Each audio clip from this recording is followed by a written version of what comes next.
광복회는 사실은 저 개인적인 생각뿐만 아니라 많은 국민들이 생각할 텐데 대한민국의 정체성을 지키는 곳이죠. 그리고 저는 개인적으로 그래서 이게 무슨 사단법인 이런 게 아니고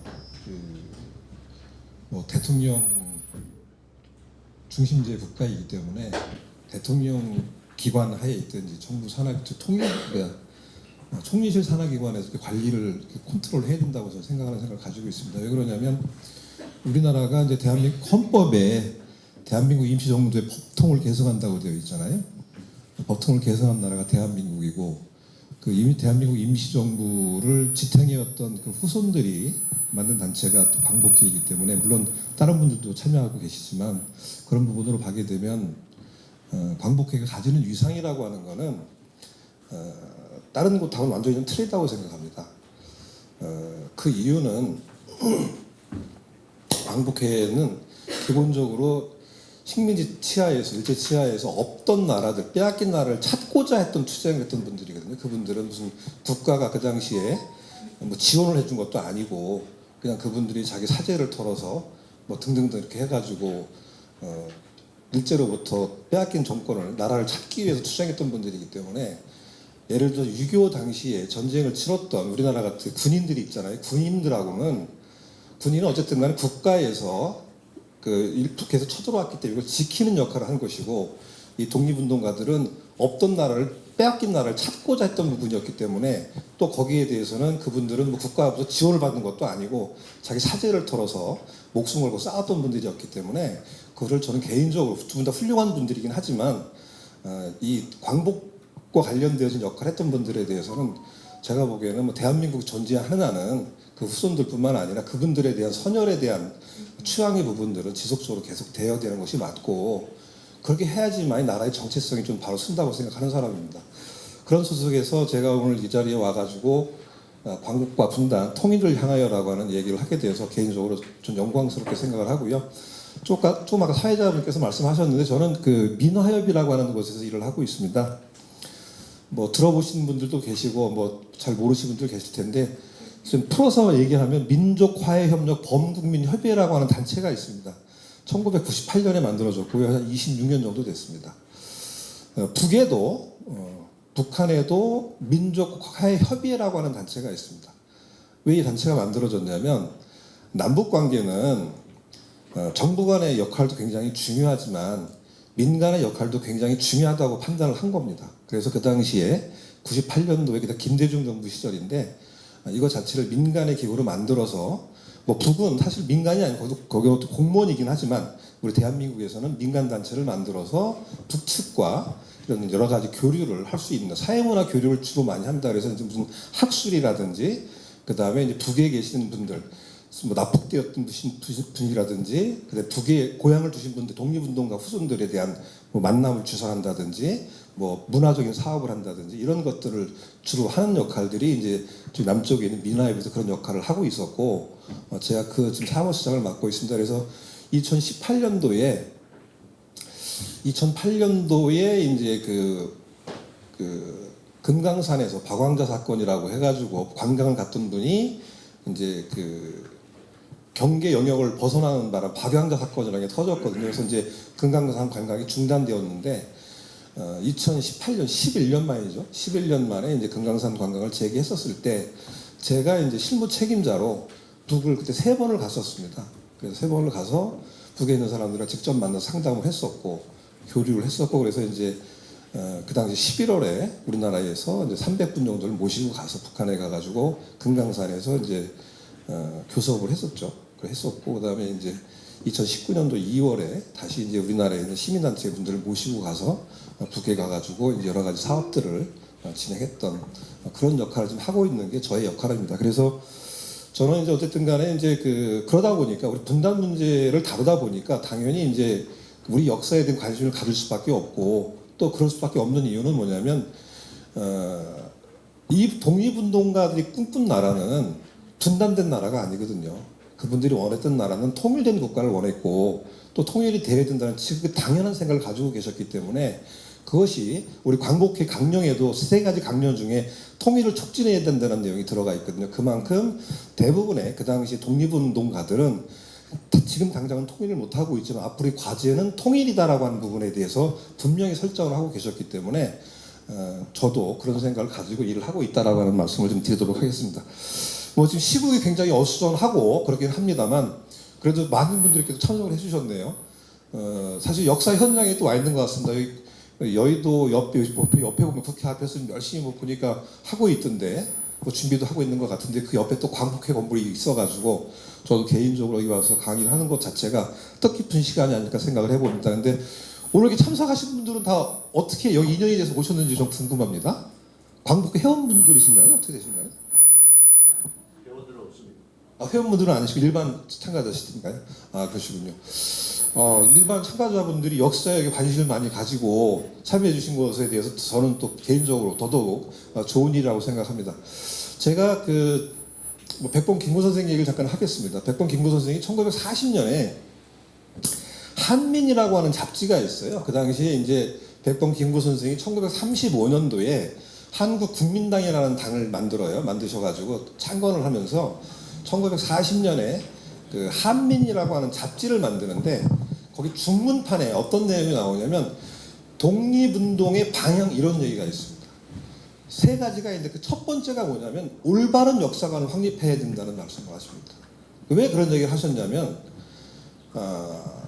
우리나라가 일본의 통치를 받는 상황에서 김구 선생이 주장했던 것은 뭐였냐면 자치론을 주장하는 사람들이 있었어요. 자치론을 주장하던 사람들.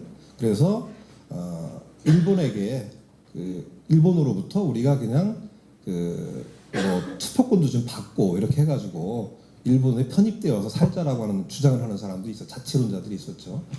김구 선생님 그건 말도 안 되는 짓이다라고 생각하시는 거예요. 두 번째는 뭐냐 그것에 대한 비판이 있고 또 하나는 뭐냐면 김구 선생님 굉장히 좀 민족주의자이시잖아요. 그래서 그분이 생각하셨던 것은 뭐냐면 1930년대에 보면 여러분들 잘 아시는 김원봉 선생은 조선민족혁명당이라는 당을 만들어가지고 사회주의의 생각들을 많이 하고 계셨단 말이죠. 그러면서 엄청나게 독립운동 상황에서 많은 갈등이 있어요. 근데 김구 선생이 생각하는 것은 뭐냐면 지금은 우리는 계급 문제를 가지고 얘기할 게 아니라 지금은 대단결을 해야 한다.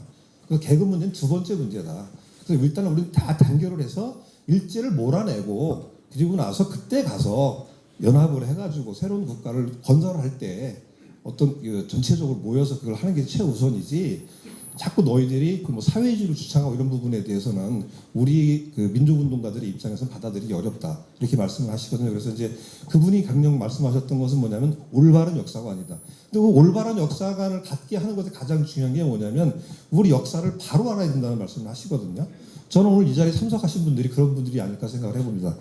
그래서 굉장히 우리 역사를 이제 저는 말씀드리는데 그 주제가 광복과 분단이어가지고 사실은 굉장히 어려운 얘기입니다. 왜냐하면 현실과 너무나 밀접하게 연관되어 있는 내용들이기 때문에 그러나 어떤 편견을 갖지 않고 좀 객관적으로 여러분들에게 말씀을 드리려고 하니까요. 널리 이해해 주시면 좋겠습니다. 오늘의 목차입니다.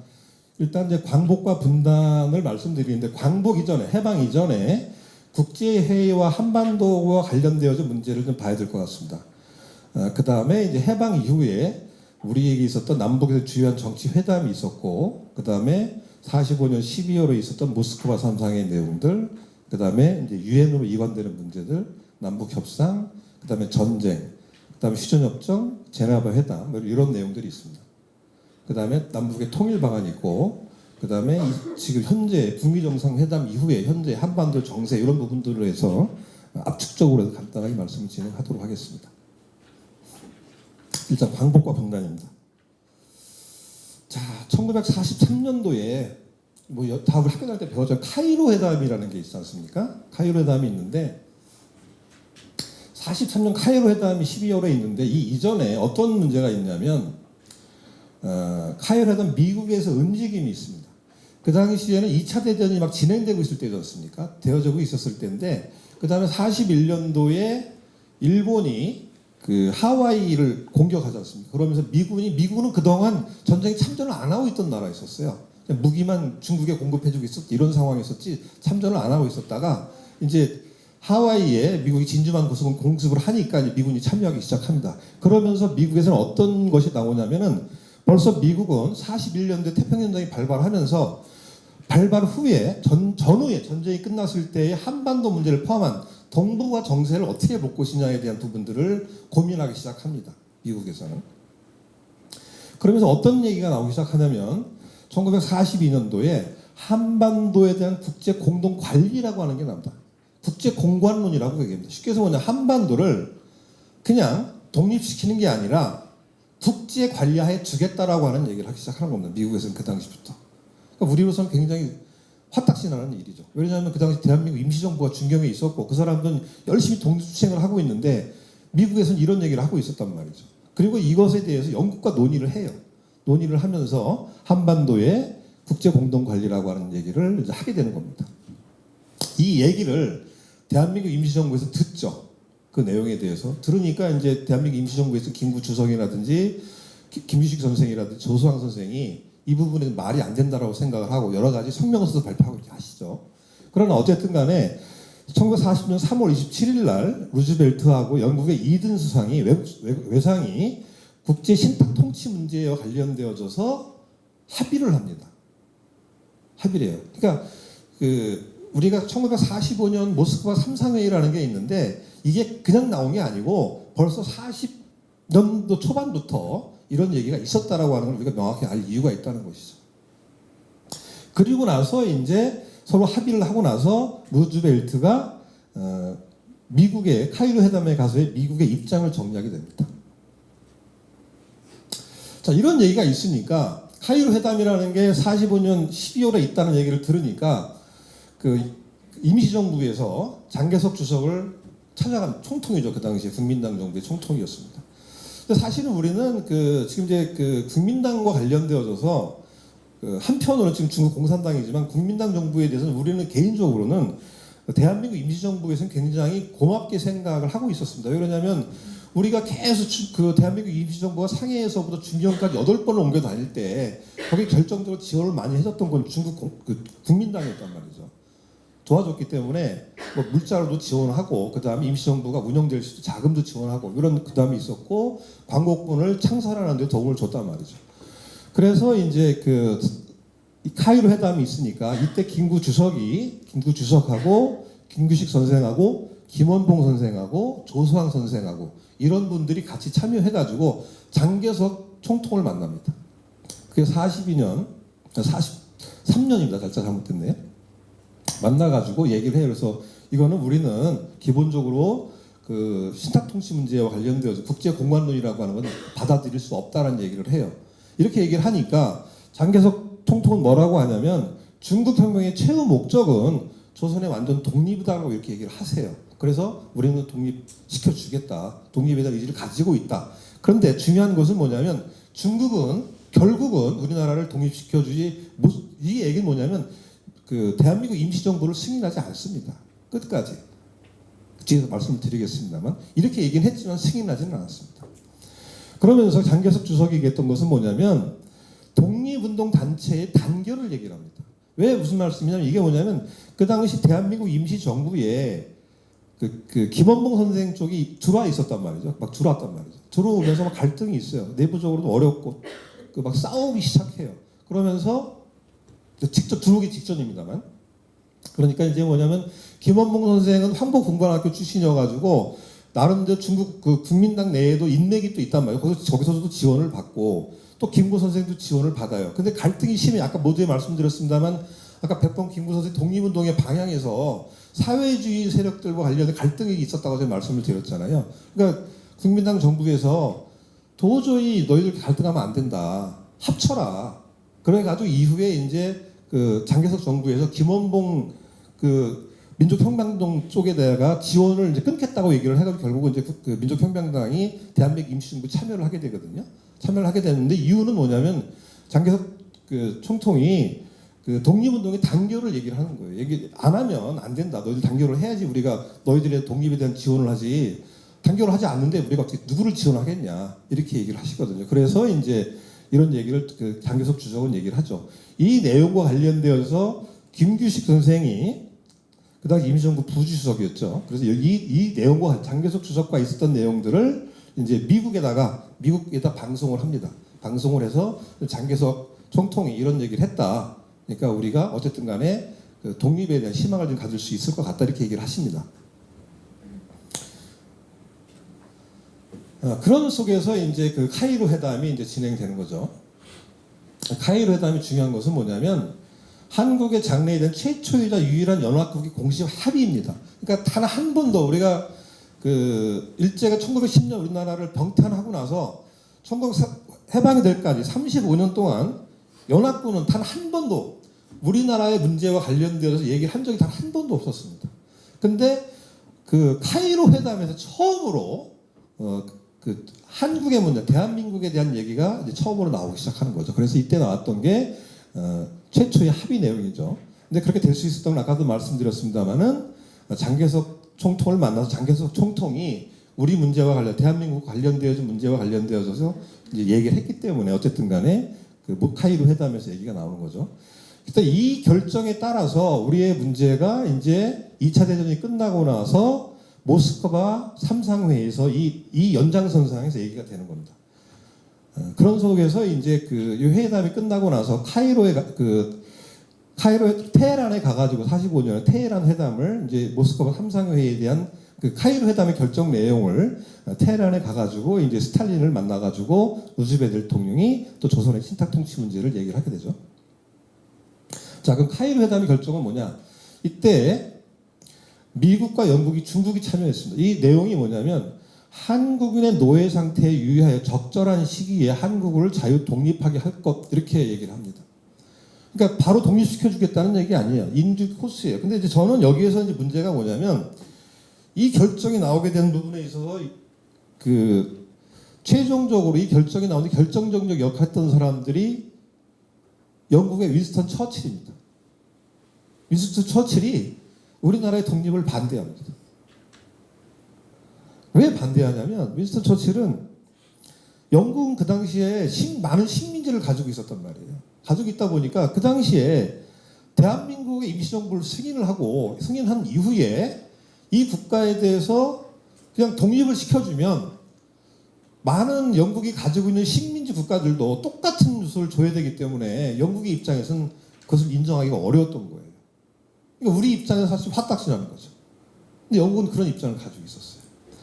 또 미국은 어떤 입장을 가지고 있냐면 즉각 독립이 아니라 적절한 시기라고 했기 때문에 즉각 독립이 아니잖아요.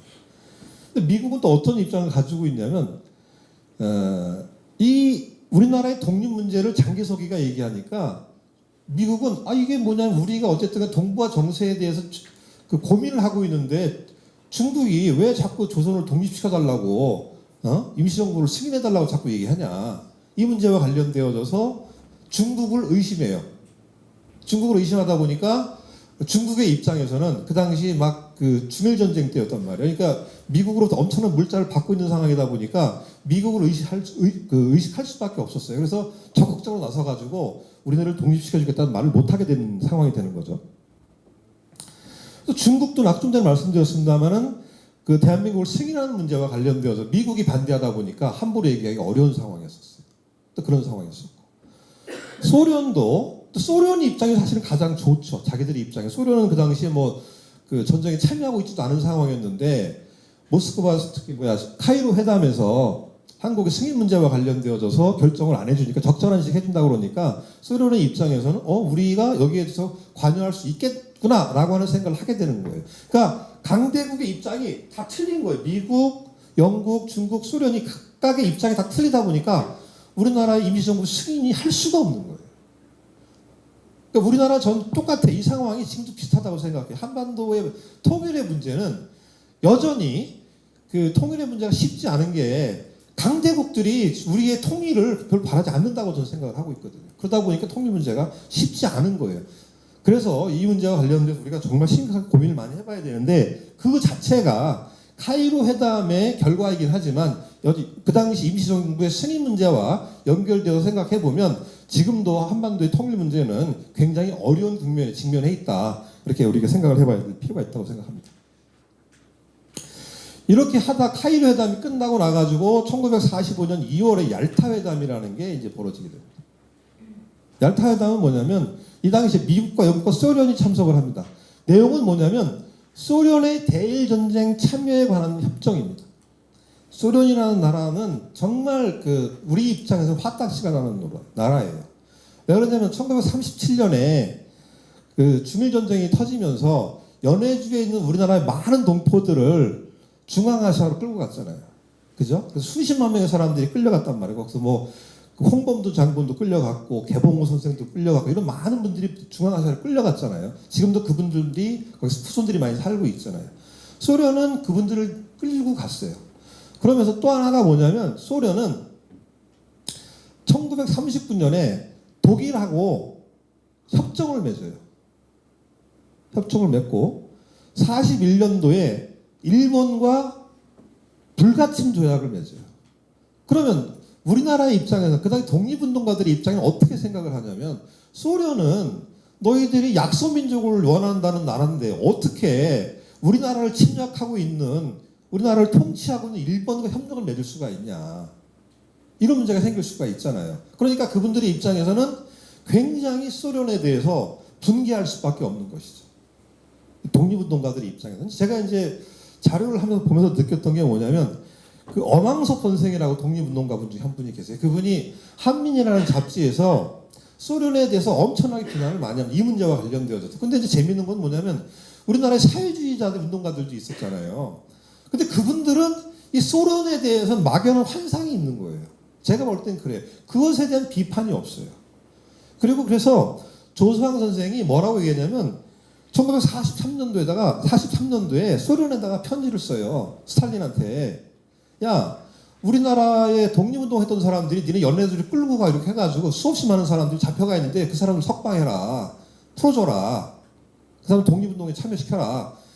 보내줬는데 그 1년 전에 홍범도 장관은 돌아가신 때였어요. 그때는 뭐 인터넷 있는 때가 아니잖아요. 근데 거기 홍범도 장관의 명단이 있습니다. 그래서 이 소련이 불가침 협정을 일본과 맺은 상황이었었기 때문에 근데 어쨌든 간에 이제 소련의 대일 전쟁의 참여에 대한 협정을 얄타에 대해서 맺게 되는 거죠. 근데 소련은 어떤 얘기를 하냐면 참전을 하면서 우리가 그럼 대일 전쟁에 참전을 하겠다. 참전하는 대가로 1905년도에 러일 전쟁 때 있었던 일본이 뺏어간 우리의 것들을 달라고 요청을 하는 겁니다.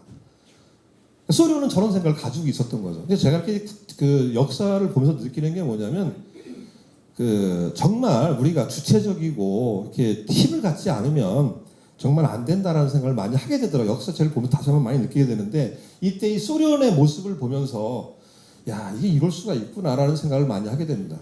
근데 일본도 어쨌든 간에 이 일소 중립조약을 맺었지만 결국은 소련은 뭐냐면 또 이것도 어기죠. 5년간에 서로 침략하지 않기로 돼 있는데 그냥 침략하죠. 이후에. 자, 얄타 회담이 45년 2월에서 있어가지고 소련의 대일전쟁 참여에 대한 협정을 맺었습니다. 이렇게 맺고 참전을 해야 된다라고 생각하는데 계속 소련은 참전하지 않고 눈치만 보고 있습니다. 이렇게. 그러다가 이때 나왔던 게 뭐냐면 미국하고 소련이 한반도 분할 점령에 대해서 서로 합의를 합니다. 이 당시에 45년 2월에 합의를 해요. 구두로 합의를 합니다.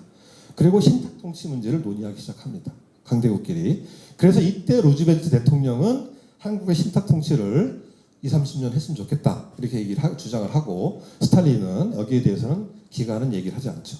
그래서 이 얘기가 있었을 때 미국에 있었던 이승만 대통령이 얄타 밀약이라는 걸 얘기를 합니다. 미국에 대해서 막 항의를 해요. 니네 소련하고 이거 약속한 거 아니야?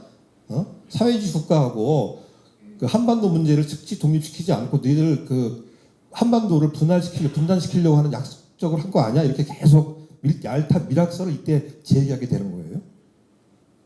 이렇게 얄타 회담이 끝나고 나서 이제 독일이 망했습니다. 1945년 4월에 망하니까 45년 7월에 독일이 망한 이후에 전후 유럽의 처리 문제를 가지고 45년 7월에 포츠담 회담을 개최하게 됩니다. 포츠담 회담. 이게 뭐냐면 이제 그 당시에 이제 독일이 지고 나서 독일이 전쟁이 깨지고 나가지고 어떻게 유럽 문제를 할 것이냐라고 하는 부분들을 논의하기 위해서 포츠담 회담을 하면서 여기서 뭐라고 성명을 발표하냐면 일본은 무조건 항복해라. 그리고 이때 한국의 독립과 신탁통치 문제에 대해서 얘기를 하고 38선에 대한 문제를 그 당시에 연합군들끼리 논의를 하는 겁니다. 그래서 제가 쭉 설명을 드리지만 카이로 회담부터 시작해서 이 포츠담 회담까지 한국 문제와 관련되어져서는 카이로 회담에서 처음 논의가 되었지만 그 적정한 곳에 독립하겠다라는 얘기를 하고 이후에 부분과 관련되어져서는 한반도의 분할 문제와 관련되어져서 계속 강대국들이 자기들끼리 논의를 하기 시작하는 겁니다. 이런 과정이 있었다는 것을 제가 말씀드립니다.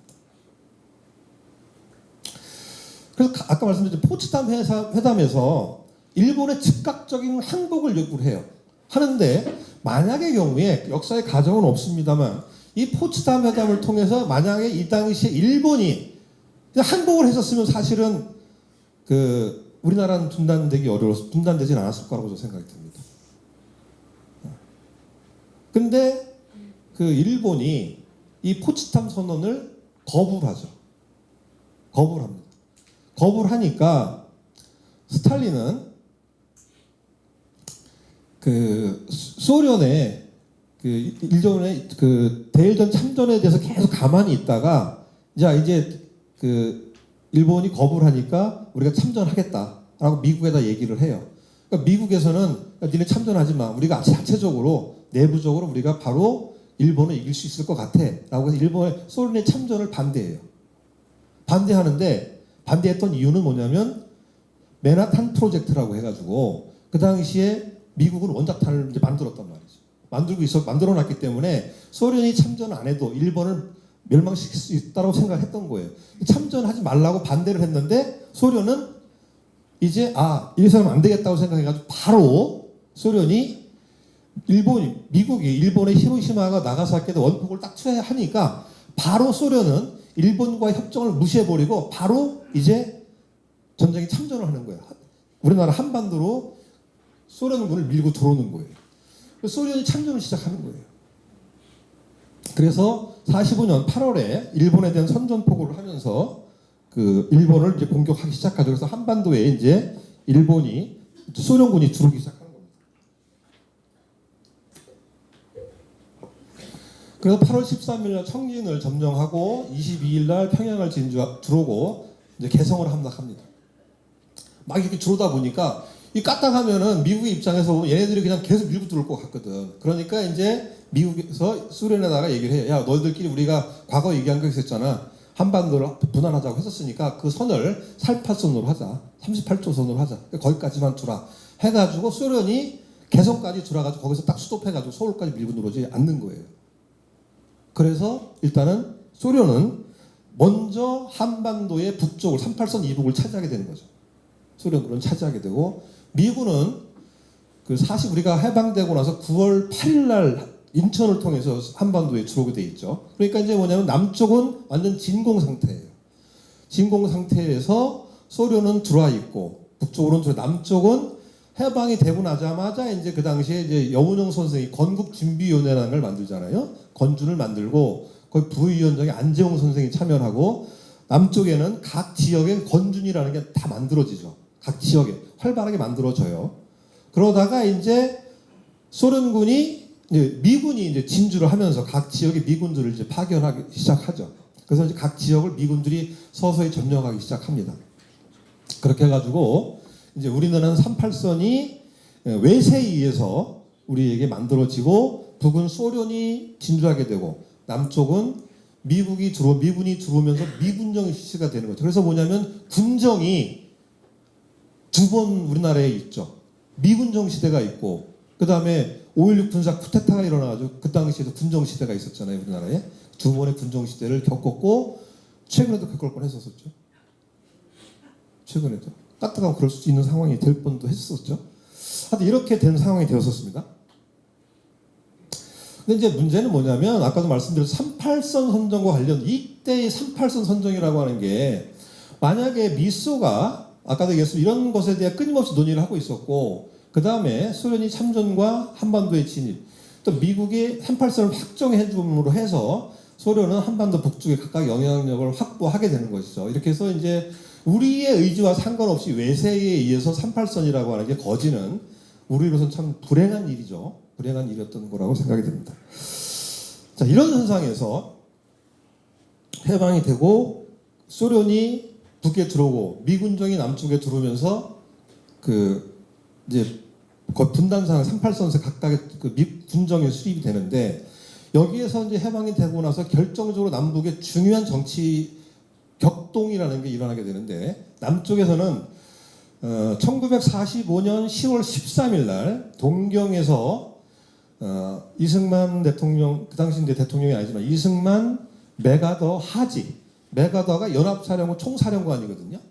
그 다음에 하지는 미군정 사령관이에요. 이분들이 10월 13일 날 동경에서 회동을 해요. 저는 그 당시 38선 이후에 남쪽에 그 정치 지형에서 이것이 가장 중요한 거라고 저는 개인적으로 생각을 하고 있습니다. 이 세 분의 공통점이 있어요. 이승만, 메가더, 하지. 이 메가더와 하지는 미국 사람이잖아요. 근데 이승만 대통령도 미국에서 엄청나게 오래 살으신 분이죠. 사실적으로 이승만 대통령은 거의 뭐 미국인이나 비슷하죠. 미국에서 오래 살았으니까. 그러니까 뭐냐, 이 사람들은 미국식 사고를 하는 사람들이에요. 그 다음에 또 하나의 공통점은 뭐냐면 이 세 분은 철저한 반공주의자들이에요. 철저한 반공주의자. 또 하나는 뭐냐면 이 세 분은 또 공이 철저한 크리스찬들이에요. 이 세 분. 그런데 메가더가 이승만 대통령이 메가더한테 편지를 써요. 야, 나 한국으로 가고 싶은데 만나자. 그러니까 그 이승만 대통령을 메가더 대통령이 비행기를 보내가지고 그 뉴욕에서 샌프란시스코에서 하와이에서 필리핀에서 일본으로 올 때 비행기를 대주해서 오시게 해요. 그러면서 하지 보고 오라고 해요. 그래서 10월 13일 날 동경에서 회동을 해요. 그래서 이 회동이 저는 한반도에 굉장히 중요한 영향을 미쳤고 메가더의 여기에 이 당시에 이승만 대통령의 전폭적인 지지가 있어요. 자, 근데 여러분도 책을 보셔서 아시겠습니다만 1945년 11월 23일 날 대한민국 임시정부가 들어와요. 대한민국 임시정부가. 근데 대한민국 임시정부가 들어올 때 김구 선생을 1진 2진으로 나온 11월 23일 날 들어왔고 12월 1일 날 들어왔어요. 11월 23일 날 들어왔을 때 대한민국 임시정부 요인들은 미군정에서 개인 자격으로 들어오게 해요. 개인 자격으로.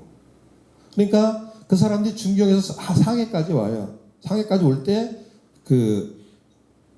중국 정부에서 비행기를 타고 여기까지 와요. 그래서 그 사진에 보면은 백봉 김구 선생이 이제 꽃다발을 목에 메고 이시영 선생이 눈물을 흘리는 사진이 있잖아요. 이종찬 원장이 앞에 있으시고 이 사진이 있잖아요. 그게 이제 상해에서 찍은 사진이란 말이에요.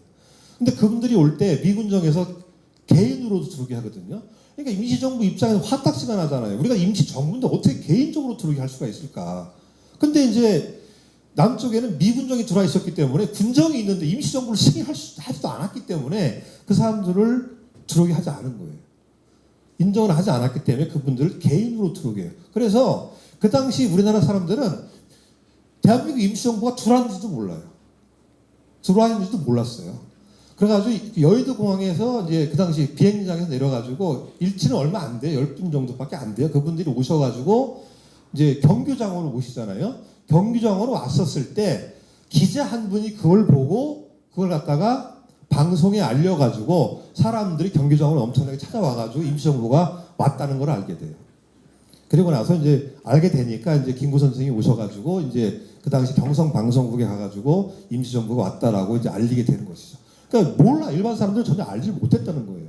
그러니까 이걸 보면 알 수 있잖아요. 이승만 대통령에 대한 미국의 입장과 대한민국 임시정부에서 김구 선생을 중심으로 한 대한민국 임시정부 세력과 미국의 어떤 입장이었었는가를 우리가 이 사건 하나만 보더라도 미국의 의도가 무엇인가를 우리는 판단할 수 있을 거라고 저는 생각이 드는 거예요. 자, 이렇게 남쪽에서 이런 상황이 있었을 때 북쪽에서는 어떤 상황이 있었느냐? 북에서는 아까도 말씀드렸습니다만 막 소련이 일본과의 중일 소일 불가침 협정을 깨고 밀고 들어왔어요. 소군정을 실시합니다. 그러면서 북쪽을 점령을 하죠. 그런데 이럴 때 막 들어오고 있었을 때 스탈린이 1945년 9월 20일 날 스탈린이 훈령 20개를 내려보내요. 훈령 20개. 이거 굉장히 중요한 부분입니다. 또 하나. 여기서 뭘 내용을 보려냐면은 친서 국가의 수립을 지시해요. 친서 국가의 수립을 지시해요. 그러면서 얘기하는 게 뭐냐면 이쪽에다가 조선공산당 북조선 분국이라고 하는 것을 설치하게 합니다. 당시의 정세를 보면 그 당시에 우리나라가 해방이 되니까 사회주의 세력이죠. 조선공산당 박헌용을 중심으로 한 사회주의 세력은 서울에 조선공산당을 재건을 해서 조선공산당을 만들었어요. 활동을 하고 있었어요. 활동을 하고 있었는데 소련이 북조선 분국을 평양에다 설치하라고 하니까 이게 참 사회주의에 계신 분들 입장에 화딱지 날 일인데 국내에서 엄청나게 고생했던 사회주의 세력이 있는데 소련이 북조선 분국을 설치하라고 하니까 평양에다 설치하라고 하니까 말을 안 들을 수가 없단 말이에요. 소련이 절대적 영향력이 있었기 때문에. 그러니까 소련의 요구에 의해서 분국을 설치하게 되고 이것은 무슨 뜻이냐면 공산당의 입장에서 보면 공산당의 권위가 박헌영에서 북으로 넘어가는 북에 있는 누구냐 김일성한테 넘어가는 상황이 되는 거예요. 북에 이런 어떤 결정적인 영향들이 해방 공간에 1945년도 초장에 여기는 10월에 여기는 9월에 각각 이런 훈령이라든지 동경회동을 통해서 거의 이제 만들어지는 상황이 되는 것이죠. 이렇게 남북의 각각의 상황이 주어지는 상황에서 1945년 12월에 모스크바 3상회의가 결정이 되죠. 모스크바 3상회의 결정이 됩니다. 우리가 아까 포츠담 회담에서 얘기했었습니다. 한반도 분할에 대한 얘기가 있었다고 말씀드렸었잖아요. 그 연장선상에 모스크바 3상회의에서 회의가 결정이 돼요. 여기에 미국, 영국, 소련이 참전하죠. 중국은 참전을 못해 국군내전이 벌어지고 있는 상황이 시작됐었어요. 그래서 이때 한반도 문제에 대한 전후 처리 결정이 논의가 돼요. 자, 여기서 뭐냐면 한국에 민주적 임시정부를 수립한다. 그 다음에 임시정부 수립 미수 공동위원회를 설치한다. 여기에 4개국이 5년 동안 신탁 통치한다 이런 내용이 들어가 있어요. 여기에 한국의 민주적 정부를 수립한다고 그랬었으면 사실 모스크바 3상회의 끝나고 나서 이후에 벌어지는 찬탁과 반탁의 싸움은 없었을 거예요. 임시정부가 아니라 정부를 수립한다고 했었으면 싸움이 일어날 일이 없었을 거예요. 근데 임시정부잖아요. 그리고 임시정부 수립을 위해서 미수 공동위원회를 설치해요. 모든 문제를 미수 공동위원회에서 해결하게 해요. 그리고 5년 동안 신탁 통치를 한다고 그래요. 자, 이거를 대한민국 임시정부에 계신 분들은 인정할 수 있을 것 같습니까? 그 사람들 입장에 인정하기 어려운 거예요. 자기들은 임시정부잖아요. 자기들이 수십 년 동안 1919년 4월 19일 날 대한민국 임시정부를 만들어 놔가지고 수십 년 동안 투쟁해 왔는데 여기에 임시정부를 수립한다고 하면 그분들 입장에 받아들일 수 있겠냐는 거예요. 그분들 입장에 받아들이기 어려운 거예요. 그러니까 그분들의 입장에서는 당연히 어떻게 할 수밖에 없어요. 신탁 통치를 반대할 수밖에 없는 거예요. 그분들의 입장에서.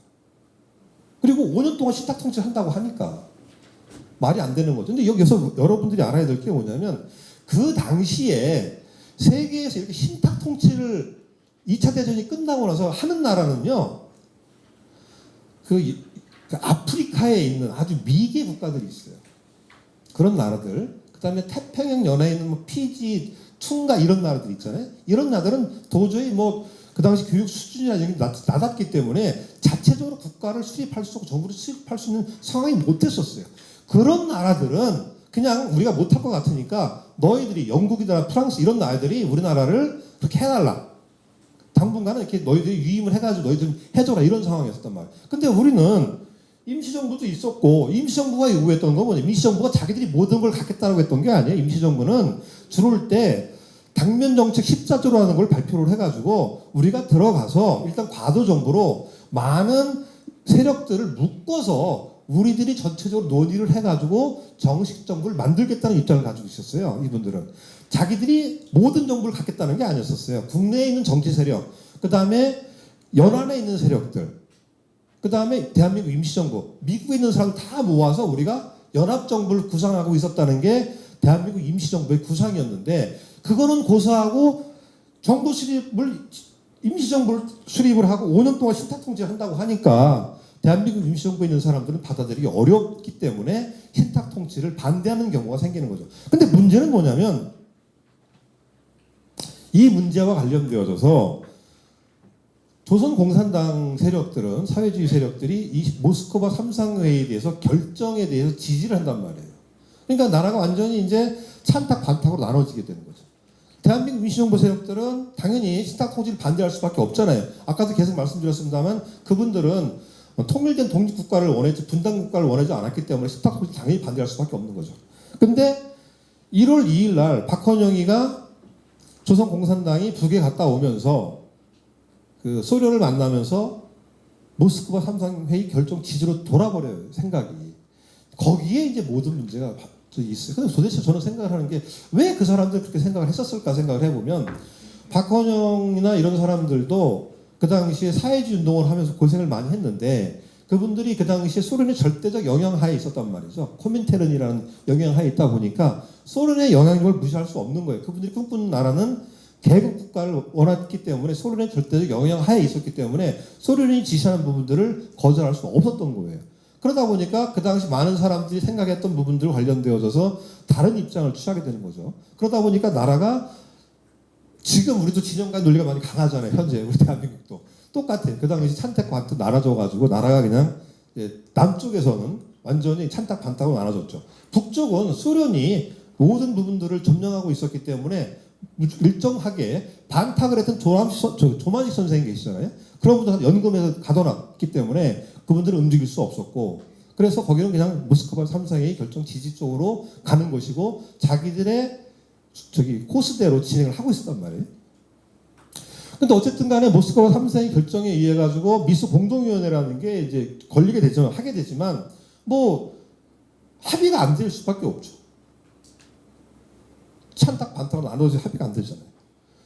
그래서 이제 그 격렬하게 46년 1차 회담이 있었고 47년 2차 회담이 쭉 있어요. 근데 뭐 회의가 도저히 뭐 진행이 되지 않습니다.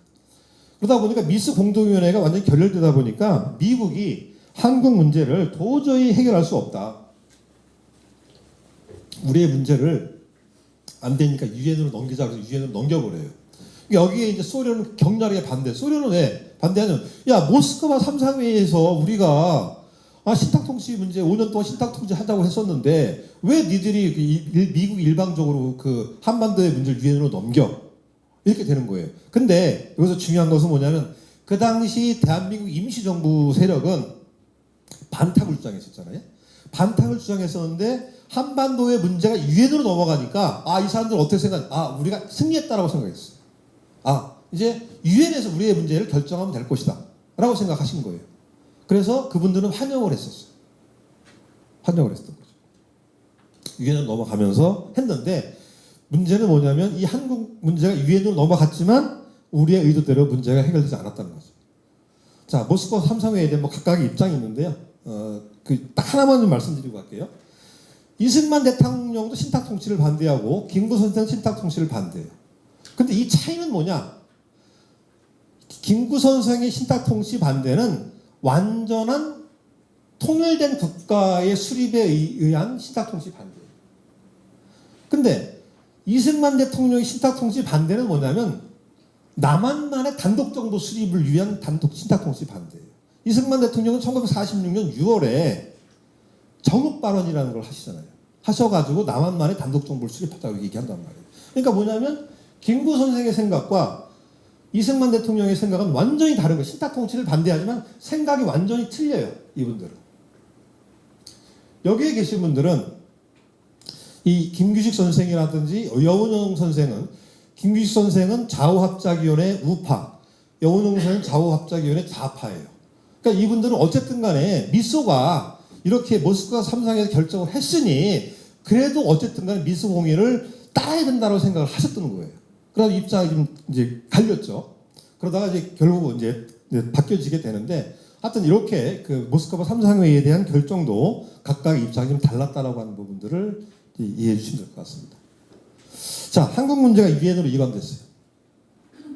그래서 47년 9월에 그 미소 공동위원회가 이제 결렬되다 보니까 한국 문제가 유엔으로 이관되죠. 그래서 여기서 이관이 되다 보니까 미국은 어떻게 생각하냐면 유엔 총회를 통해서 한국 문제를 신탁 통치를 거치지 말고 독립시키자고 주장을 해요. 그러니까 김구 선생의 입장에서는 신탁 통치를 거치지 않고 독립을 한다고 하니까 미국이 이렇게 주장을 하니까 김구 선생의 입장에서는 당연히 신탁 통치를 거치지 않고 유엔에 의해서 우리가 결의를 하게 되는 독립이 될 수 있겠다라고 생각을 하셨던 거예요. 그래서 이때 유엔에 백범 김구 선생은 김규식 선생을 여기를 파견을 하려고 해요. 파견을 해서 이것을 설득을 해라. 유엔에 있는 대표부들을 만나가지고 신탁 통치 거치지 않고 독립을 할 수 있도록 해라. 이렇게 말씀을 하시죠. 근데 소련은 뭐냐면 한국 문제 유엔 이관은 모스크바의 3상회의 결정에 대한 위배다라고 해서 따라주질 않는 거예요. 그러니까 계속 또 유엔에 가서 또 갈등하는 미소가 대립하는 거예요. 그러니까 합의가 안 되죠.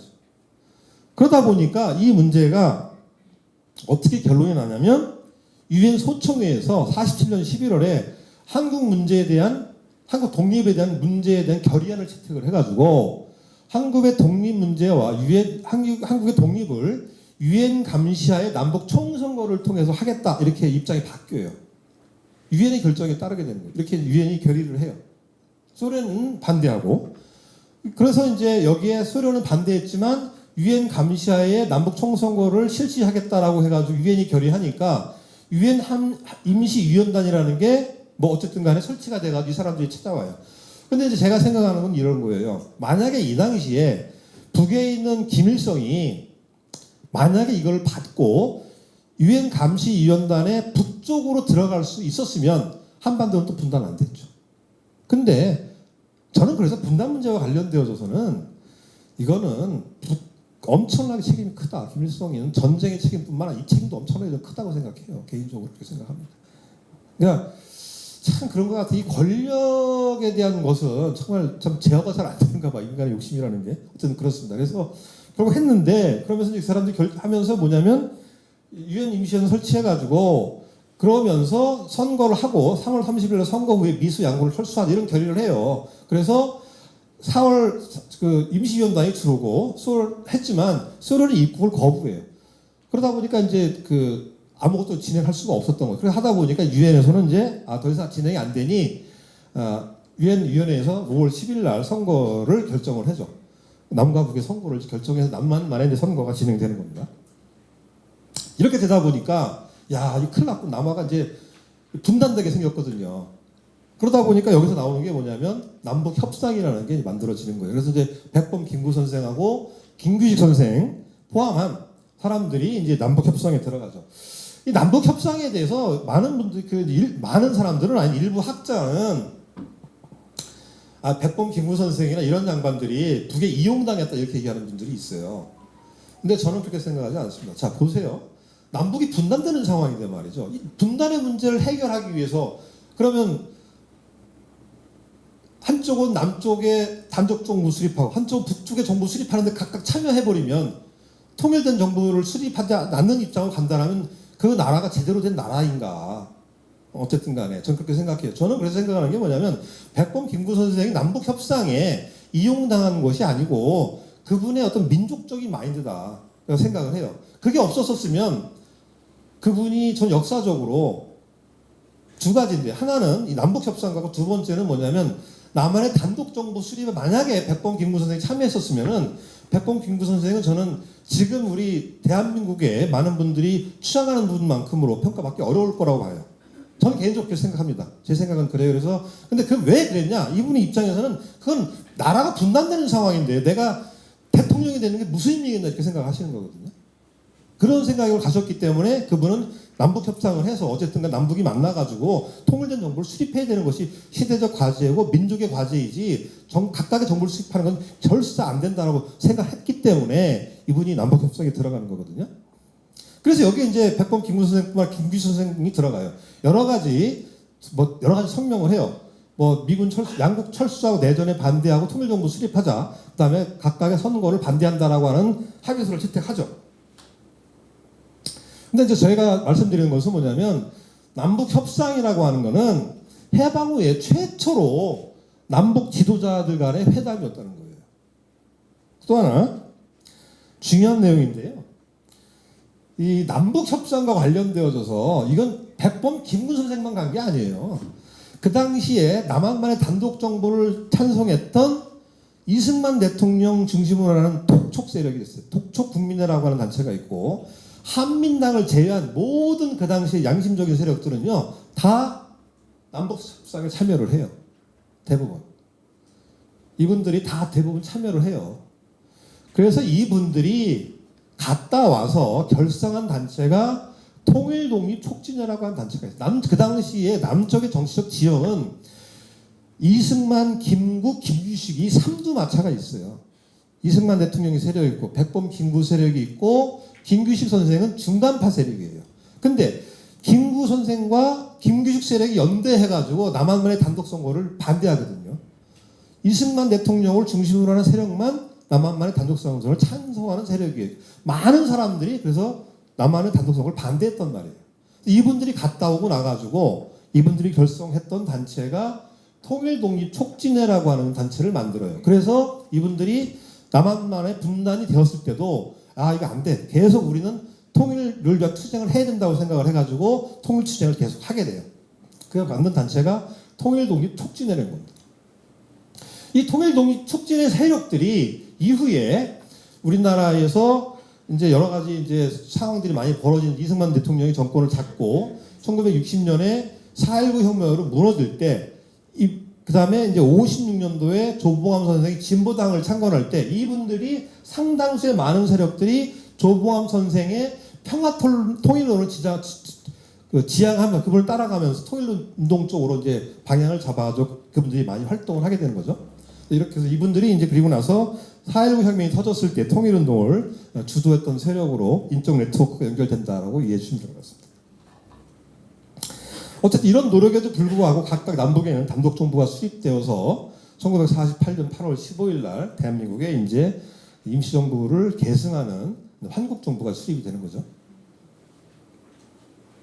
북도 어쨌든 간에 이렇게 해가지고 이제 북에 그 9월 9일 날 조선민주인민공화국이 수립돼요. 여기 보면 재밌는 게 하나 있죠. 최고 국회죠. 북쪽에 212명이고 남쪽에 360명이에요. 왜 그럴까요? 이게 뭐냐면 그 인구가 남쪽이 2배가 더 많았단 말이에요. 북쪽보다. 북은 1,000만이 채 안 되고 남쪽은 2,000만 가까이 되다 보니까 이분들이 자기들의 정통성이 있다고 생각해가지고 최고인민회의를 남쪽에서 투표를 이렇게 진행했다고 자기들끼리 생각을 해요. 그래가지고 이 선거를 통해서 360명을 선발을 해요. 근데 여기에 이제 민족의 비극이라는 게 생기죠. 이 당시에 북으로 최고인민회의에 참여했던 사람들이 있을 거 아니에요. 이제 그래서 거기 가가지고 눌러 앉는 사람들이 있어요. 근데 그분들이 내려오지 않는 사람들이 있단 말이죠. 그러면서 이제 이분들이 북쪽에 누에 앉으면서 쉽게 얘기해서 뭐냐면 이제 1950년 전쟁이 터지고 납북자들이 생기게 되고 이제 분단 이산의 문제가 여기에서 생기기 시작하는 거잖아요. 많은 사람들이 또 뭐 대부분의 사람들이 사회주의자들이겠지만 어쨌든 간에 북으로 넘어가면서 이제 이 사람들 넘어가고 나서 그렇게 우리 그 남북 간의 관계가 이렇게 엉망이 될 거라고 그 사람들이 생각하지 못했거든요. 그런데 어쨌든 넘어가다 보니까 이제 그런 상황이 된 거죠. 어쨌든 간에 이렇게 해가지고 북은 인민공화국을 수립하고 1949년에 조선노동당이라고 하는 것을 이제 만들게 되는 겁니다. 이렇게 해서 남북이 각각의 정부를 수립하게 되죠. 그런 상황에서 이제 1950년 각각의 정부가 수립되지만 1950년 6월에 와가지고 이제 계속 내부적으로 막 싸움이 있어요. 싸움이 있는데 뭐 잘 아시다시피 49년 6월 26일 날 백범 김구 선생이 돌아가시잖아요. 저는 생각하기에 백범 김구 선생이 생전에 계셨으면 전 전쟁은 일어나지 않았을 거라고 생각하는 사람이에요. 백범 김구 선생이 계셨으면. 북도 그렇게 인위적으로 뭐 강제로 어떤 상징적인 분이 있었기 때문에 하지 않았는데 그분도 없고 막 그러다 보니까 거기다 이제 이승만 대통령은 북진 통일을 주장하거든요. 그다음에 이제 김일성은 또 국토 안정론이라고 해가지고 이제 전쟁을 일으키게 되는 거죠. 그래서 이제 우리 역사에서 지금 우리가 이제 남북 간의 진영 간의 문제도 그 엄청나게 대립도 크지만 남북 간의 또 관계도 굉장히 안 좋잖아요. 이 분단 체제가 확보가 되면서 저는 그런 문제와 관련돼서 김일성이가 우리 근현대사 특히 현대사 쪽에서 차지하는 폐해는 우리가 참 역사적으로 많은 평가를 부정적인 평가를 많이 받을 수밖에 없다. 전쟁을 일으켰기 때문에. 잘 보세요. 독일은 통일이 됐잖아요. 1990년 이때쯤 49년 89년 이럴 때 독일은 동서독으로 나눠 있을 때 1년에 400만 명이 왔다 갔다 했어요. 그렇기 때문에 거의 통일이 될 수 있었던 거예요. 충분히. 근데 우리는 전쟁이 터지고 나다 보니까 서로에 대한 그 극과 극으로 가는 거예요. 전쟁이 터지고 나서 엄청난 사람이 죽었고 여기 썼지만 6만 명의 사람이 죽었단 말이에요. 그다음에 여기에 전쟁이 터지다 보니 국제전쟁이 확대가 됐단 말이에요. 그러다 보니까 남쪽에서는 북에 있는 사람들에 대해서 굉장히 혐오하게 되고 그래서 이제 무조건 빨갱이라고 이제 몰아붙이는 거죠. 그다음 북에서는 또 미국이 어쨌든 간에 또 전쟁 때 엄청난 폭격을 많이 했단 말이에요. 2층 건물이 하나도 없었다고 얘기를 하니까 2차 대전 때부터 더 많이 폭탄을 투자했다고 그러니까요. 그러다 보니까 이 사람들은 또 북은 북대로 미국에 대해서 엄청난 증오를 갖는단 말이에요. 이러다 보니까 서로 양쪽에서 엄청난 서로에 대한 증오의 감정을 갖다 보니 뭐 이게 해결이 금방 되겠습니까? 지금도 해결이 안 되고 있는데 그 원인이 전쟁으로부터 시작되는 거죠. 그래서 이제 공고한 분단 체제가 형성됐던 것이 이제 전쟁이죠. 자, 전쟁이 일어나서 끝납니다. 언제 끝나냐면 1953년 7월 27일 끝나는데 전쟁이 끝나게 되는 과정이 있습니다. 첫째는 뭐냐면 미국이 계속 이제 전쟁이 사실 실질적으로 아시다시피 1950년 6월 25일 전쟁이 터지고 나서 왔다 갔다 하죠. 북이 남쪽으로 내려와서 우리가 막 낙동강까지 밀리잖아요. 그러다가 인천 상륙 작전에서 올라가요. 그래가지고 막 북쪽으로 올라가는데 또 중국이 내려오잖아요. 그래서 이제 휴전선에 왔다 갔다 하네. 38선에 왔다 갔다 하다가 2년 동안을 1951년까지서부터는 그냥 38선 내에서 왔다 갔다 해요. 2년 동안은 그냥 그 안에서 전쟁을 벌어지고 있는 상황에서 이제 53년에 그 휴전협정이 체결되는데 그 내용은 뭐냐면 미국이 핵 사용을 막 위협해 북을.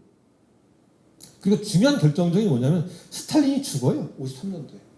스탈린이 죽으니까 그 후임 후리슈초프가 전쟁 그만합시다. 이렇게 얘기를 하는 거예요. 전쟁 그만합시다. 스탈린이라고 하는 사람은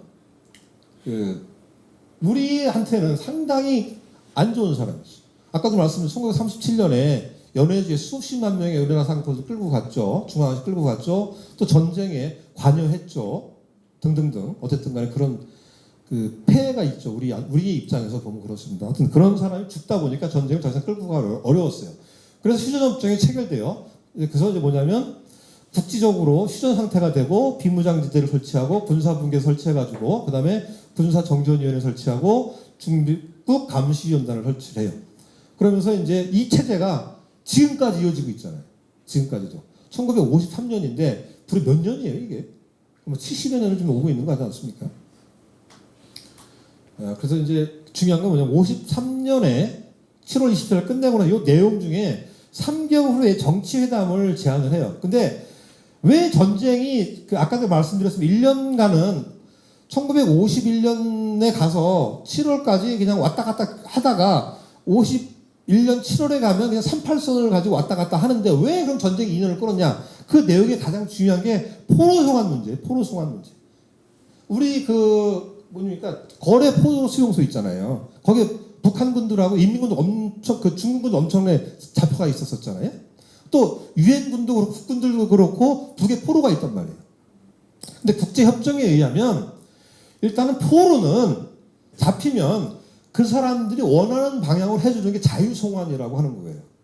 근데 북은 어떤 주장을 하냐면 무조건 거래 포로 수용소에 있는 사람들 다 북으로 보내라는 입장을 주장하는 거예요. 이 문제가 아주 2년 동안 해결이 안 되는 거예요. 그러다가 결국은 유엔이 주장하는 얘기가 맞아요. 그런데 이 중에 일부가 중립국으로 가는 사람들이 있잖아요. 최훈련의 광장에 나오는 사람들. 이런 사람들이 있잖아요. 나 죽으러 보러 가고 싶지 않다. 일부 그런 사람들이 있어가지고 그 사람들은 빼가지고 뭐 브라질로 간다든지 이런 사람들이 있어요. 그런 사람들이 일부 이제 최훈련의 광장에 나오는 사람들이 있어. 이것 때문에 전쟁을 2년 동안 끌었다고 여러분들 이해하시면 될 것 같습니다. 자, 휴전협정이 체결될 때 이제 이승만 대통령이 미국 협상을 하죠. 미국이 전쟁을 이제 휴전을 하려고 하다 보니까 이승만 대통령이 전쟁에 휴전에 반대한단 말이에요. 야, 뭔 소리야? 북한을 때려잡아야 이렇게 생각하시는 거예요.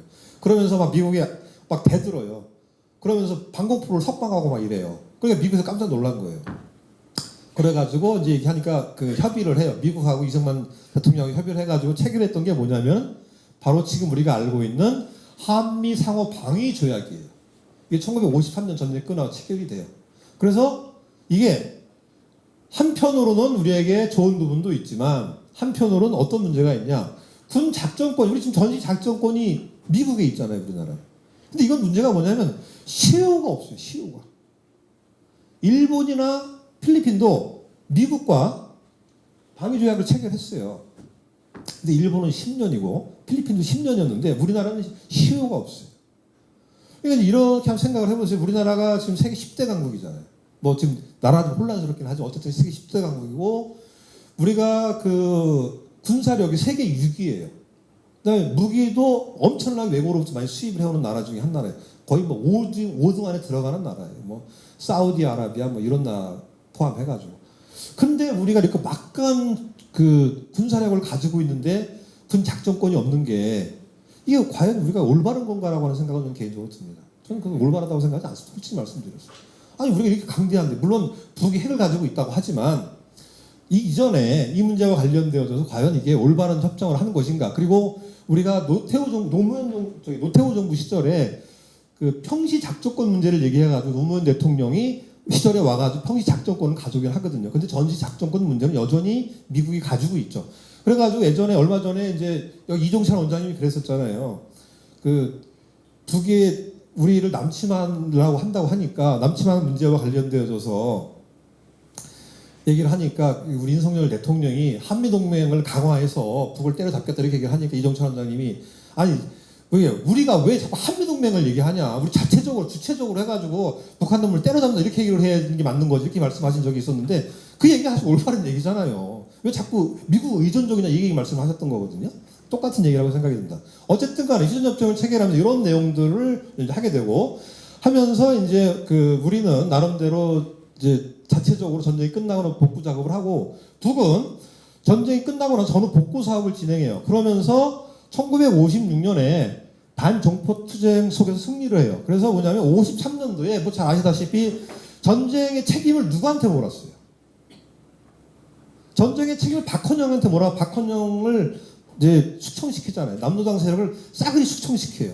그래서 1956년에 와가지고는 반종파 투쟁을 또 해요. 왜 반종파 투쟁이 일어나냐면 그 당시에 중국은 북한은 그 김일성파도 있었지만 조선 독립동 연안파가 있어요. 중국 공산당과 관계했던 연안파도 있었고 소련파도 있었다면 이게 연합 정권 비슷하게 수립되어 있던 상황이었어요.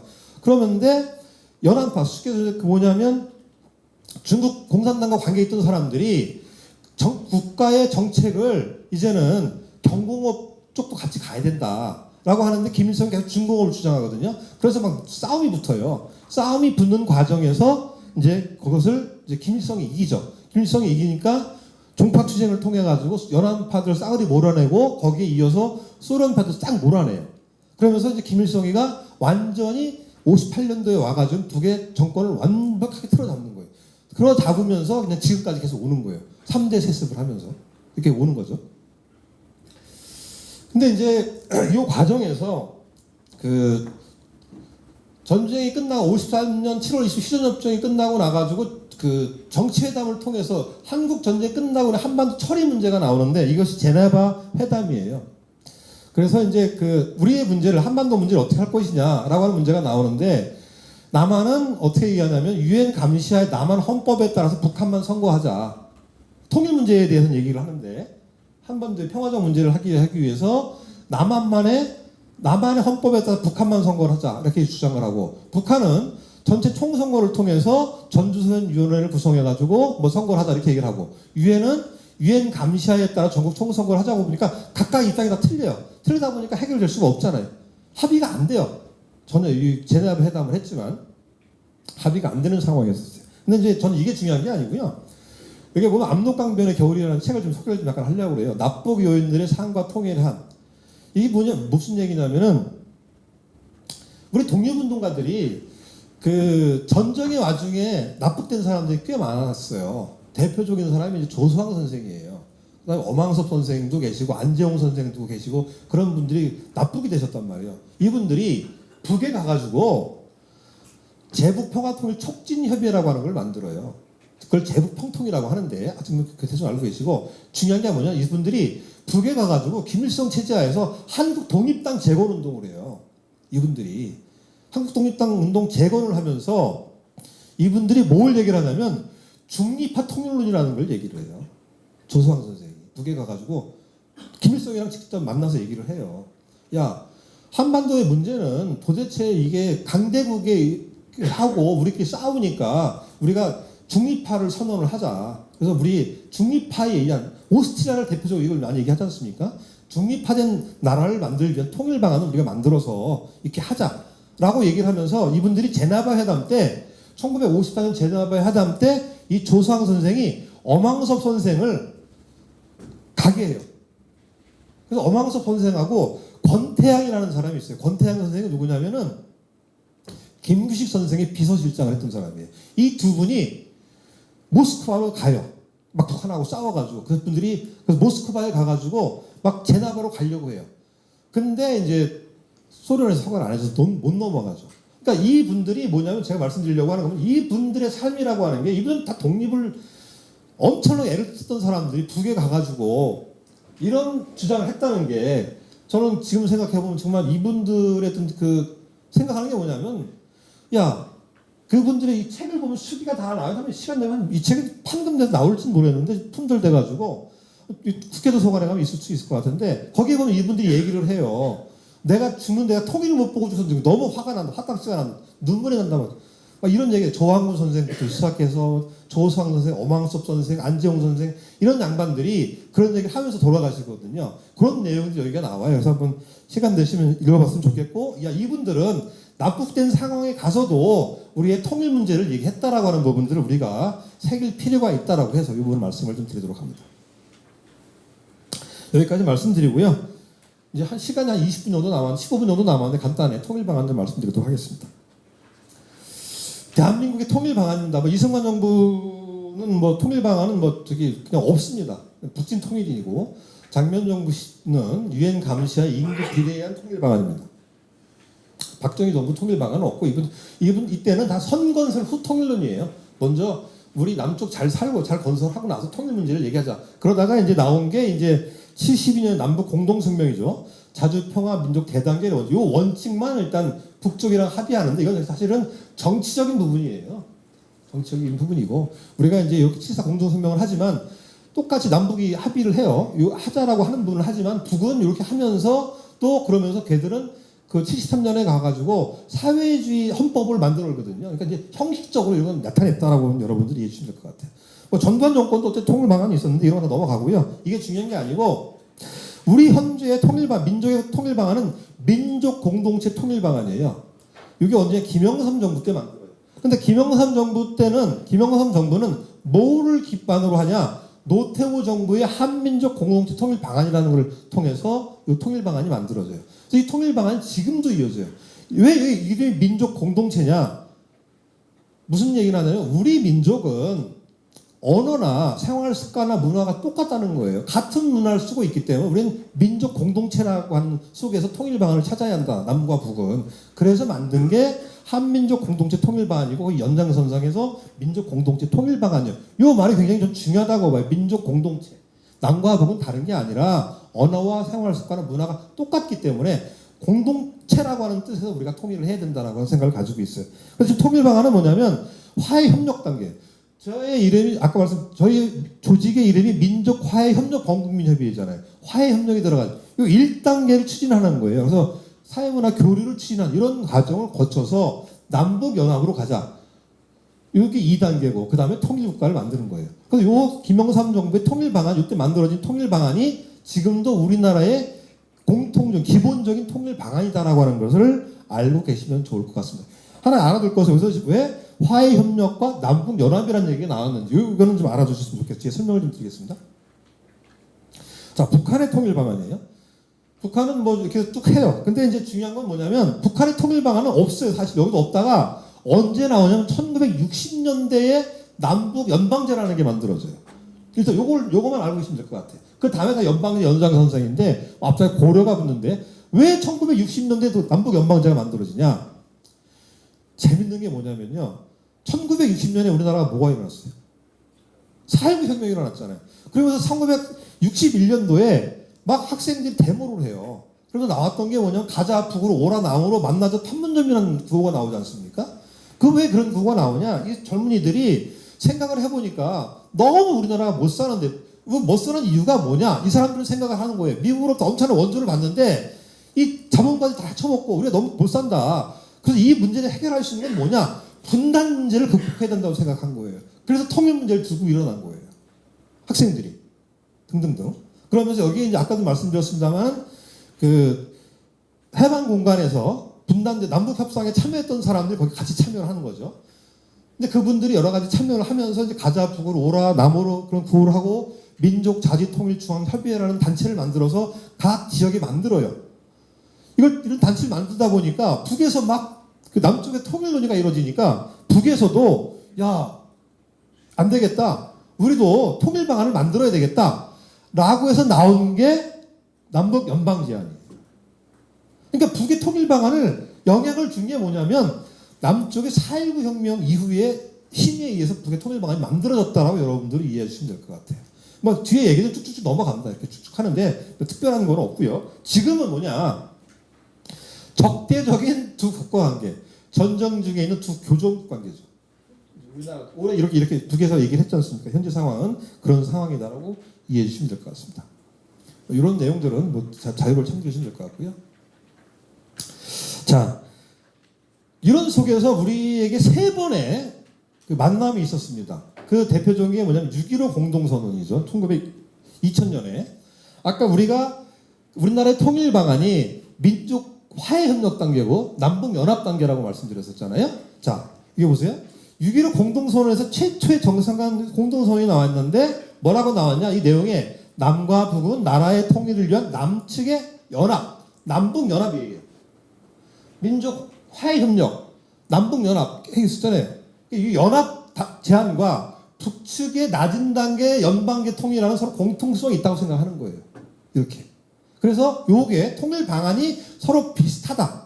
그래서 연합은 뭐냐? 남쪽의 연합은 주권이 각각의 나라에 있는 거고 연방은 남쪽의 연방국가 같이 있는 거잖아요. 그래서 남쪽은 2국가 체제를 주장하고 있는 거고 북은 1국가예요. 북은 고려 연방제잖아요. 북은 통일 방안. 우리는 여기에 연합이니까 연합에는 2국가예요. 그래서 요 차이가 있는 거예요. 2국가로 할 것이냐 1국가 할 것이냐 이런 부분에 차이는 있는 거예요. 그러나 이것은 논의할 단계가 있다. 공통적으로 합의할 내용이 있다라고 서로 합의를 한 거예요. 이렇게 이제 6.15 공동선언이라는 게 있었었죠. 그 다음에 이 6.15 공동선언이 지나고 나서 그 노무현 정부 시절에 와가지고 2007년에 14선언이라는 게 만들어요. 두 번째 만남이 있어요. 근데 이제 제가 좀 말씀드리게 노무현 대통령 시절은 이 14선언이라는 게 2007년에 나왔는데 문제는 뭐냐면 이 14선언이 나오기 이전의 내용을 좀 보셔야 되는데 노무현 정부 시절에 대통령이 되면서 그 어떤 일이 있었었냐면 2002년도에 대통령 선거에서 노무현 대통령이 이기고 나가지고 대북송금 특검 문제가 있었어요. 대북송금 특검 기억나실 거예요. 김영삼 정부, 김대중 정부가 추구했던 북과의 사업과 관련되어 돈 보내주고 이런 부분 특검을 해야 된다고 생각을 한 거예요. 주장을 한 거예요. 그 당시에 한나라당이었었겠죠? 그 주장을 했는데 이제 그게 특검을 진행하면서 많은 사람들이 잡혀갔잖아요. 그러다 보니까 북에서는 남쪽의 노무현 정부를 인정하지 않는 거예요. 제가 말씀드리는 건 뭐냐면 사실 대북송금 문제는 통치행위예요. 사실은 남북관계 특수한 상황이란 말이에요. 남북관계는 특수한 관계잖아요. 특수한 상황에서 벌어진 상황에 대해서 이거를 특검으로 몰아붙여가지고 거기 관계들을 잡아가니까 북에서는 노무현 정부의 통일 방안, 통일 정책에 대해서 신뢰를 안 한 거예요. 그러다가 막판에 가가지고 2008년에 대통령 선거가 있었는데 2007년에 가가지고 14선언이라는 걸 하게 되는데 임기가 얼마 안 남았는데 사실 이게 선언은 했지만 전혀 힘을 추동할 수 없는 상황이 된 거예요.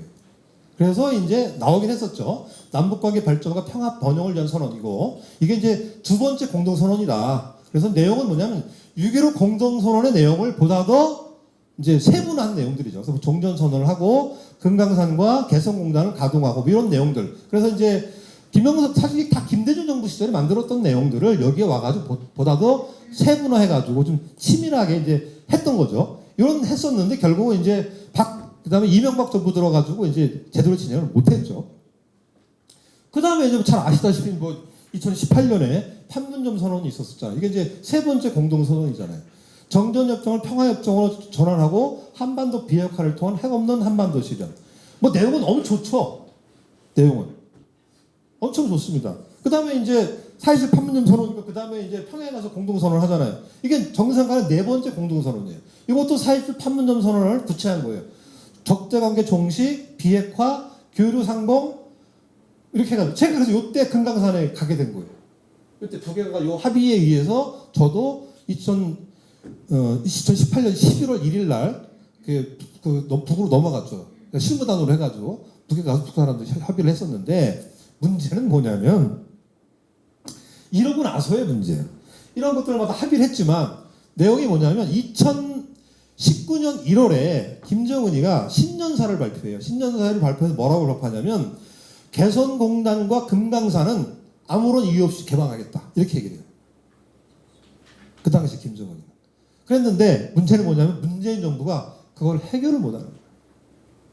해결을 못하다 보니까 생각을 하는 거예요.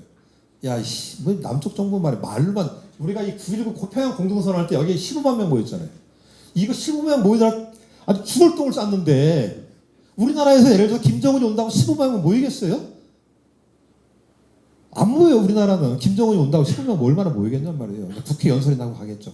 근데 평양에서는 이렇게 능라도 경기장에 15만 명이 모여가지고 엄청나게 대접을 해놨는데 이 사람이 아무것도 안 하다 보니까 두 분 신년사를 발표했는데도 불구하고 아무런 것 해결을 안 해주니까 두 분은 엄청나게 화딱지가 난 거예요. 그래서 남북관계는 파탄 난 거예요. 그때부터. 진전이 없는 거예요. 물론 이러다 보니까 전혀 진전이 없는 거예요. 이 과정에 이제 여러 가지 선언이 있었습니다만은 거의 이제 어려운 상황으로 넘어가게 된 거죠. 이 상황에서 이제 그 북미 정상회담이 있었었잖아요.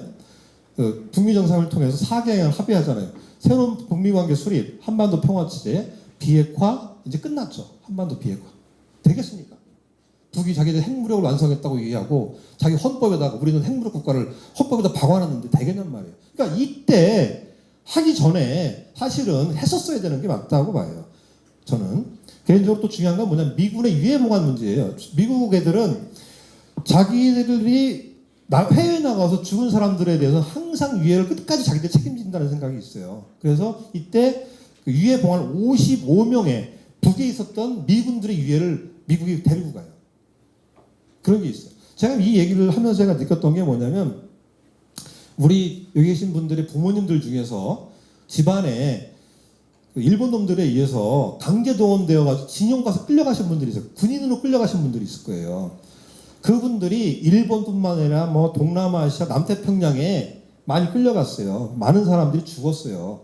그 당시에 일제 시대에 그 강제 동원 인구가 650만 명 정도 된다고 그래요. 뭐 북으로 끌려간 사람도 있고 여기서 있다가 북쪽으로 끌려간 사람, 그래서 해외로 끌려간 사람들이 한 150만 명 정도가 된다고 그래요. 근데 전쟁으로 끌려간 사람도 꽤 많단 말이에요. 그때 돌아가신 분들도 꽤 많고. 근데 일본은요, 제가 이제 그 강제 동원 문제와 유해 봉환 사업을 진행한 적이 있어요. 그래서 유해를 모셔온 적이 있었는데 일본은 지금 엄청나게 미운 놈들이긴 한데 그 2차 대전 당시에 전쟁 태어나서 죽었던 사람들을 특별법을 만들어가지고 지금도 남태평양을 돌아다니면서 유해를 봉헌해 오고 있어요. 일본은. 근데 제가 이 문제와 관련돼서 우리의 행정안전부에 과거사 업무 지원단이라는 기관이 있어요. 내가 이게 따졌어요. 야, 일본 놈들은 말이야 전쟁 때 돌아가신 분들 유해를 모셔오고 있는데 우리나라도 그 당시에 억울하게 끌려갔던 우리나라 사람들인데 그 사람들 유해를 어떻게 해서 우리가 해야 될 거 아니에요. 이게 뭐냐면은 유전자 검사하면 다 나오거든요. 해서라도 찾아와야지. 뼈조각이라도. 예전에 텔레비전 보면은 그 남태평양에 피지란지 가면은 이런 데에 가면 동굴에 유해들이 그냥 있어요. 지금도 있어요. 가면은 모셔와야 되는데 정부가 전혀 그걸 못 하고 있어요. 내가 그 당시에 문재인 정부에도 얘기를 했었어요. 이 문제 정부가 신경 써야 된다. 근데 모르겠어요. 이제 앞으로 향후 어떻게 될지 모르겠는데 우리 집안에 그런 사람들이 있단 말이에요. 또 하나 얘기하는 게 뭐냐면 원자폭탄 희생자들이 합천에 있잖아요. 우리나라 사람들이. 아직도 많은 사람들이 합천에 그 희생자들이 후손들이 있어요. 일본은 2차 대전 당시에 원폭 피해자들에 대해서 현재 합천에 있는 사람들에 대해서 정부가 지원해주고 있어요. 우리나라에 와 있는 사람들도. 우리나라 이런 부분에 관심을 좀 가져야 되는데 이런 부분에 대해서 관심이 덜해요. 제가 봤을 때는. 우리가 오랜 세월 많은 시간이 흐르긴 했지만 그래도 어쨌든 간에 그 후손들이 피해를 보고 있으면 그 사람들 억울하게 끌려갔던 사람들의 후손들인데 어쨌든 간에 정부가 이 부분에는 책임져야 되는 게 아닌가 저는 그렇게 생각을 해봅니다. 자, 그래서 그리고 나서 이제 2019년 2월 28일 북미 정상 하노이 회담을 했었죠. 여기서 내용은 뭐냐? 북의 실질적 비핵화 조치해라. 그 내용이 뭐냐? 미국의 핵시설 조사 확대예요. 지금 이제 영변의 핵시설뿐만 아니라 지금 강선이라고 하는 지역이 또 있거든요. 지역에 있는 핵시설. 지금 막 요새 뉴스에 나오고 있어요. 거기에 핵이 있어요. 근데 이제 그 당시에 반대했죠. 그러니까 이제 그때 만약에 어쨌든 간에 그 트럼프가 그 부분을 받으면서 하나씩 진행했었으면 지금 북이 핵을 한 60 이상 가지고 있어요. 핵무기를. 그래 이때 합의가 됐었으면 좀 나왔을 때 벌써 5년이라는 세월이 흘렀잖아요. 지금 더 많은 무기를 가지고 있죠, 북은. 이런 부분에 좀 아쉬움이 많이 남습니다. 그러다 보니까 이런 상황이 되다 보니까 남북 관계는 전혀 진전이 되지 않고 거의 파탄의 상황에 와 있죠. 2024년은 간단히 다 끝났는데요. 1월에 북이 남북 관계를 적대적인 두 국가 관계, 전쟁 중에 있는 두 교전국 관계로 규정을 하고 있어요. 자, 이런 얘기를 하는, 요즘에 이제 그 정세가 어려우니까 북이 우리한테 공격을 할까 이런 얘기 그런 하는 사람도 있더라고요. 그 다음에 이제 오늘 뉴스에도 나왔지만 무인기를 북으로 보내고 이런 뉴스가 약간 나왔잖아요. 보면은 북에서 공격을 할 것이 이렇게 얘기하는 사람도 있었잖아요. 북은요, 교전국 관계이지만 남쪽을 쳐다보기도 싫어해요, 지금은. 남쪽이랑 얘기하고 싶지 않아요. 신경 쓰고 싶지 않다는 거예요. 저는 그게 문제라는 거예요. 저는 남북관계를 전문적으로 하고 있는 실질 현장에서 일을 하고 있는 사람인데 정말 심각한 게 뭐냐면 이명박 박근혜 정부 때도 민간 단체의 이산 가족을 외국에서 만나요. 그럼 오늘 뉴스 나오니까 우리나라 호주에 있는 교민이 북에 가가지고 유가족을 만났단 말이에요. 근데 지금은 오늘 만났다고 그러더라고요.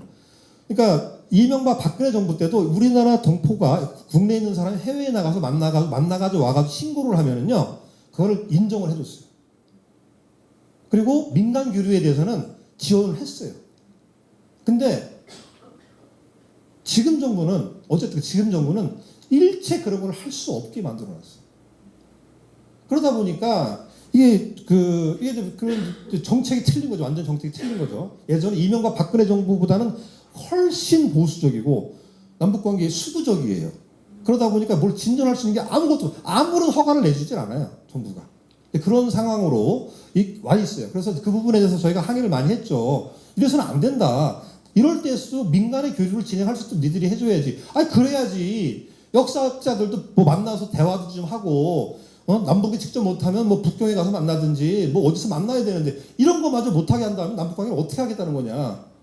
그러다 보니까 이런 얘기가 나온 거예요. 적대적 교정까지 이런 상황까지 가지 않은 거 아니냐 이렇게 우리가 얘기를 하는데 하여튼 지금의 관계는 그런 관계인데 제가 보기에는 북은 남쪽에도 관심이 없어요. 어쨌든 간에 미국가 트럼프가 승리를 했고 어떻게 될지 모르겠지만 어쨌든 간에 관심은 있죠. 트럼프가 됐는데 지금은 이제 또 북은 러시아하고 엄청나게 관계가 좋잖아요. 관계가 좋기 때문에 미국이 실질적으로 어떤 조건을 내놓지 않는 이상은 북미 관계를 풀어가기도 좀 시간은 좀 걸릴 것이다 라고 생각을 하고 전문가들이랑 얘기를 해보면 한 최소한 몇 년은 걸릴 가능성이 매우 높다 이렇게 생각을 하면 여러분들이 이해하시면 될 것 같고요. 그래서 상당 기간 그런 북미 관계가 풀려야지만이 그 틈 안에서 남북 관계가 불행하게도 풀릴 수 있는데 이제 모르겠어요. 트럼프 대통령이 1월 20일 날 하고 좀 국제적으로 요동치고 있긴 하지만 그런 관계가 좀 진행이 된다고 하면 그 틈 안에서 남북 관계에도 조금은 뭐 변화를 가져올 수 있을까 뭐 이런 생각을 해보게 되면서 시간이 이제 다 됐네요. 제가 이제 빠르게 진행을 했는데 하여튼 그렇게 이해해 주시면 좋을 것 같습니다. 여기까지 강의를 마치도록 하겠습니다. 고맙습니다.